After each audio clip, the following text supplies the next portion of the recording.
جو لوگ ماں باپ اپنے بچوں پہ ظلم کریں، اپنے بچوں میں سے کسی ایک کو چن لے، باقیوں کا رگڑا پھیریں، وہ تھوڑی جنت میں جانے والے ہیں۔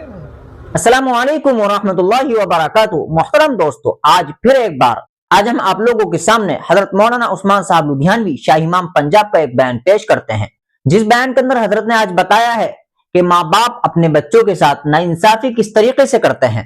تو آپ لوگوں سے گزارش ہے کہ حضرت شاہ امام پنجاب کے اس بیان کو پورا سماعت فرمائیں۔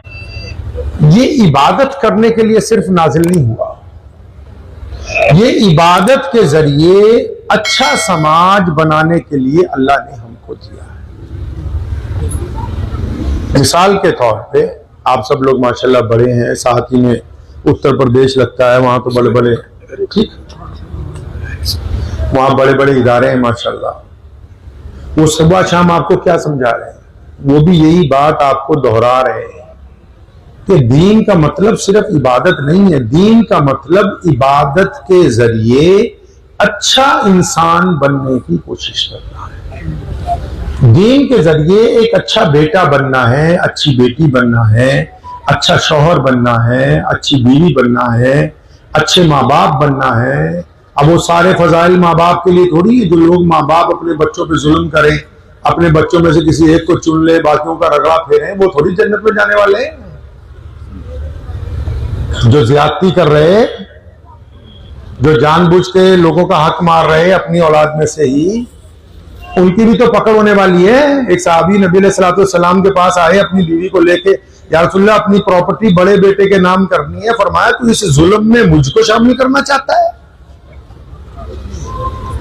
یہ جو گنڈا گردی کرنے لگا تو چاہتا ہے کہ اس میں نبی علیہ السلام کی تصدیق ہو جائے، باقی بچے کہاں ہیں، ان کا حق کہاں ہے؟ ٹھیک ہے، ماں باپ کے پیروں کے نیچے جنت ہے، باپ جنت کا دروازہ ہے، لیکن اللہ تعالیٰ نے ان کو ہمارا کفیل بنایا۔ تو آپ میں سے جو ماں باپ ہیں ان کی بھی ذمہ داری بنتی ہے کہ وہ بچوں کے اندر برابری کو قائم کریں، محبت کی بنا پر نہیں، نبی علیہ الصلوۃ والسلام کی سنتوں کی بنا پر۔ اب مثال کے طور پہ ہم سب نماز پڑھتے ہیں، آپ پڑھتے ہیں سب نماز انشاءاللہ؟ ارے پڑھتے ہیں انشاءاللہ؟ جو نہیں پڑھتے تو یہ آج سے پڑھیں گے انشاءاللہ۔ نماز کس لیے پڑھتے ہیں؟ تاکہ ہم اچھے بندے بن جائیں۔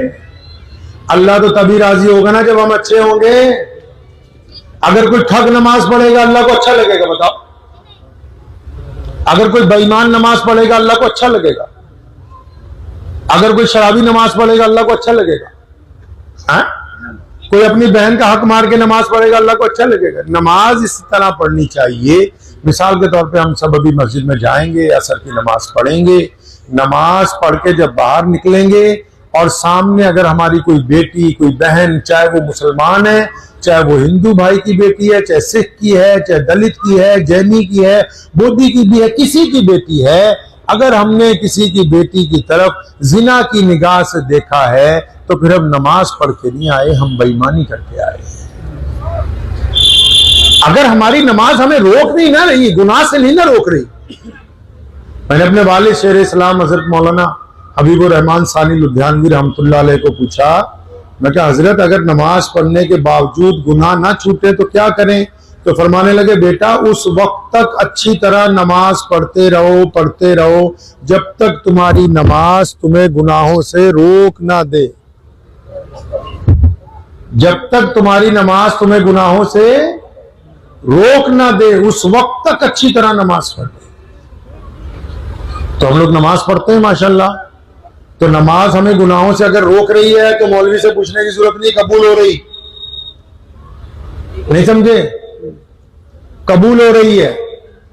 اور اگر نماز پڑھنے کے باوجود ٹھگی ٹوری کر رہے، کسی کی طرف گندی نگاہ سے دیکھ رہے، کسی کو تانا مار رہے، کسی کو گالی دے رہے، کسی سے حسد رکھ رہے، کسی کی دشمنی دل میں پال رکھی ہے، کسی کی مخبریاں کر رہے، کسی کا ادھر کا ادھر لگا رہے، کسی کو نقصان پہنچا رہے، تو پھر اللہ کریم کو اس بندے کی نماز اچھی نہیں لگتی، کیونکہ اللہ اس کے دل کو دیکھتے ہیں۔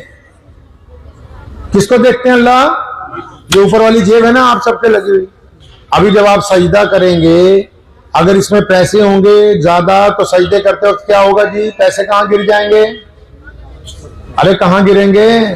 سامنے گر جائیں گے، سجدے والی جگہ۔ اور اگر بیڑیوں کا بنڈل ہوا تو وہ کہاں گرے گا؟ اور بولو کہاں گرے گا؟ وہ بھی سامنے گرنے والا۔ اسی طرح ہمارا دل ہے، دل میں اگر گناہ بھرے ہوئے ہیں، بد نظری بھری ہوئی ہے، بدتمیزی بھری ہوئی ہے، بغض بھرا ہوا ہے، دوسرے کے لیے غلط ارادے بھرے ہوئے ہیں، تو جب ہم سجدہ کرتے ہیں نا، وہ سارا کوڑا کرکٹ بھی ساتھ میں ہوتا ہے، اور اللہ تعالیٰ کو تو گندگی پر کیا گیا سجدہ اچھا نہیں لگتا۔ وہ کوڑا کرکٹ تو تب صاف ہوگا جب ہم اللہ کو کہیں گے یا اللہ آج توبہ کرنے آیا ہوں آپ کے حضور، غلطی کی معافی مانگنے آیا ہوں، اپنے گناہوں کے آگے بند لگانے کے لیے آیا ہوں، تب اللہ کریم کو وہ سجدہ قبول ہوگا، پھر یہ سارا کوڑا کرکٹ ایک طرف ہٹ جائے گا۔ ہمارے نبی محمد صلی اللہ علیہ وسلم وہاں جرمن میں جو مصر کی سب سے بڑی یونیورسٹی ہے جامعۃ الازہر، تو اس کے جو شیخ الحدیث ہیں وہ جرمنی گئے، کسی کام سے پروگرام تھا، تو ان کے دانت میں کچھ تکلیف تھی تو ایک ڈینٹل ڈاکٹر کے پاس گئے، تو ڈاکٹر سے جب دوائی لی تو ڈاکٹر نے ان کو دیکھ کے، ان کا حلیہ دیکھ کے کہا، کہنے لگا جی میں تو آج کل پوری دنیا کے جو دھرم ہے، مذہب ہے نا، ان کے اوپر ریسرچ کر رہا ہوں، چاہے کہ ایک اچھی کتاب لکھوں بھی، ہر دھرم میں کیا خوبی۔ تو مولانا صاحب نے یہ نہیں کہا بھی ہمارا مذہب بھی پڑھیے گا، نہیں، انہوں نے اپنا کارڈ ان کو دیا، فرمایا کبھی فرصت ملے تو محمد صلی اللہ علیہ وسلم کی زندگی بھی آپ نے انٹرنیٹ پر پڑھ لینی۔ اب اس نے بھول گیا، 2-4 سال بعد یاد آیا، اس نے انٹرنیٹ پہ کھولا کہ محمد صلی اللہ علیہ وسلم کیسے تھے، تو ایک حدیث شریف کھل کے سامنے آ گئی کہ ایک صحابی ہیں، وہ نبی علیہ السلام کے پاس آئے، بڑے پریشان ہیں، رو رہے ہیں، یا رسول اللہ صلی اللہ علیہ وسلم میرا بیٹا ہے 10-12 سال کا، وہ کل سے گم ہوا، مل نہیں رہا، بچہ گم ہو گیا، مل نہیں رہا۔ اب آپ کو پتہ ہی ہے کسی ماں باپ کا بچہ گم ہو جائے کتنی تکلیف ہوتی ہے۔ تو نبی علیہ السلام ابھی کچھ کہتے کہ اس سے پہلے ایک اور صحابی وہاں بیٹھے تھے، انہوں نے کہا ہے میرے بھائی تیرے بچے کو تو میں نے فلاں کھجوروں کے باغ میں آج کھیلتے ہوئے دیکھا، تو اتنا سننا تھا کہ وہ تیزی سے بھاگا باہر کو، باپ کے دل میں تڑپ تھی کہ اپنے بچے کو جا کے چھاتی سے لگاؤں۔ جب وہ بھاگ رہا تھا تو اللہ کے نبی علیہ السلام نے اس کے پیچھے ایک بندہ بھیجا کہ اس کو واپس بلاؤ، وہ بڑی مجبوری میں واپس آیا، یا رسول اللہ جلدی بتائیے کیا بات ہے؟ فرمایا نہیں رک جا، فرمایا جب تو اس میدان میں پہنچے گا نا، اس باغ میں جہاں تیرا بچہ کھیل رہا ہے، تو اپنے بچے کا نام لے کے پکارنا، جو اس کا نام ہے عبد الرحمن، محمد شفیع، نام لے کے پکارنا۔ یا رسول اللہ کیوں؟ وہ تو میرے جگر کا ٹکڑا ہے، میری مکھن ہے، میری ملائی ہے، میرا دل ہے، میرا چاند ہے۔ فرمایا کیونکہ بچہ بچھڑے ہوئے 24 گھنٹے سے زیادہ ہو گئے، تمہاری طبیعت میں جنون ہے محبت کا، ہونا بھی چاہیے، لیکن اگر تم اس میدان میں جا کے آوازیں دو گے نا، او میری جان، او میرے جگر کے ٹکڑے، میرے چاند، تو ان بچوں میں اگر کوئی یتیم بچہ بھی کھیل رہا ہوا تو اس کی آنکھوں میں آنسو آ جائیں گے کہ کاش میرا بھی باپ ہوتا تو اس طرح مجھے پکارتا۔ وہ جرمن ڈاکٹر کہتا ہے میں نے حدیث پڑھی، میں رونے لگا کہ محمد رسول اللہ صلی اللہ علیہ وسلم اتنے احساس والے نبی ہیں کہ وہ دوسرے کی تکلیف کو پہلے سے محسوس کر رہے ہیں، اور صحابہ کو تنبیہ کر رہے ہیں کہ اپنے کام کے دوران کسی غریب کی، محتاج کی دل شکنی نہ ہو جائے۔ اور ہم کیا کر رہے ہیں؟ موٹر سائیکل لا رہے تو پہلے محلے میں اس کے پٹاخے بجا رہے ہیں کہ جن کے پاس ہے نہیں ان کو پتہ لگ جائے کہ ہم لے آئے ہیں، رشتہ داروں کو دھوس دکھا رہے ہیں۔ اللہ کا شکر ادا کرنے کی بجائے، اللہ کی نعمتوں پر شکر ادا کرنے کی بجائے ہم اس کو دوسرے کی دل آزاری کا ذریعہ بنانا چاہتے ہیں۔ تو دین نماز کے ذریعے اچھائیوں کی طرف آنے کا نام۔ اگر ہماری نماز، روزہ، حج، زکوٰۃ، اللہ کے نبی علیہ السلام سے جو محبت ہے، وہ اگر ہمیں غلط راستے پہ جانے سے نہیں روک رہی، تو ایک دفعہ دوبارہ سے ہم کو اپنے دل کی تلاشی لینی ہوگی کہ اس کے اندر کیا خرابیاں، ان خرابیوں کو دور کرنا ہوگا۔ تو کریں گے انشاءاللہ تعالی۔ گھر سے شروع کرنی ہے۔ کہاں سے؟ ارے کہاں سے شروع کرو گے؟ گھر میں ایک بندہ خراب ہے آپ کے یہاں، پتا ہے نا آپ کو؟ پتا ہے نا چچا کون خراب ہے؟ تیرے گھر میں کون خراب ہے؟ ابھی ایک جگہ میں جلسے میں گیا، مولانا میں نے کہا یار تمہارے گھر میں ایک بندہ خراب ہے، تو ایک لڑکا بیٹھا تھا، پٹ پٹا کے آیا ہوگا، کہا جی میرا ابا بہت خراب ہو رہا۔